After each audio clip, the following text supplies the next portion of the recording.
Hetimi New York Times, Musk drogohej në fushatën e Trump.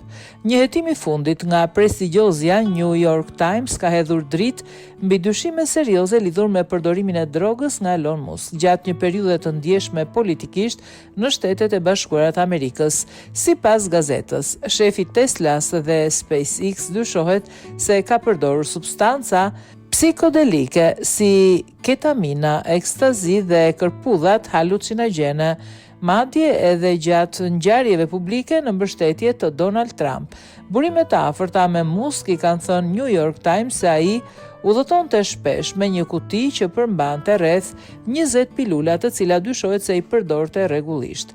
Një nga substancat kryesore që përdorte është ketamina, përdorimi së cilës sipas raporteve ka shkaktuar probleme në fshikëzën urinare, një efekt ansor i njohur i përdorimit të zgjatur dhe të pakontrolluar të saj. Një hetim i fundit nga prestigjozja New York Times ka hedhur dritë mbi dyshime serioze lidhur me përdorimin e drogës nga Elon Musk gjatë një periudhe të ndjeshme politikisht në Shtetet e Bashkuara të Amerikës.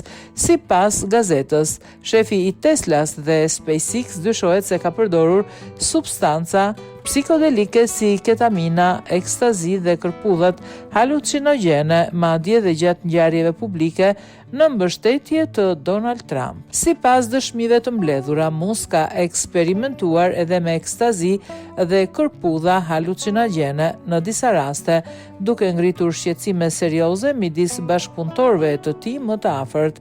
Zbulimet vijnë në një moment politikisht delikat dhe dyshohet se Musk i ka përdorur substancat gjatë kohës që ishte aktiv në skenën publike, madje edhe në konferencat që bënte pranë Donald Trump në Shtëpinë e Bardhë. Sipas mediave vendase, reputacioni dhe ndikimi i Musk po kalojnë një periudhë të vështirë me kompaninë e tij kryesore Tesla dhe SpaceX, të cilat po përballen me një rënje të perceptimit pozitiv nga investitorët, veçanërisht për shkak të qëndrimeve të tij politike.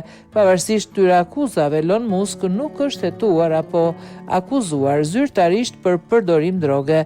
Ai vetë ka pranuar në të kaluarën disa eksperimente me substanca të lehta, duke pretenduar se kishin për qëllim të ndihmonin kreativitetin dhe interesat e investitorëve.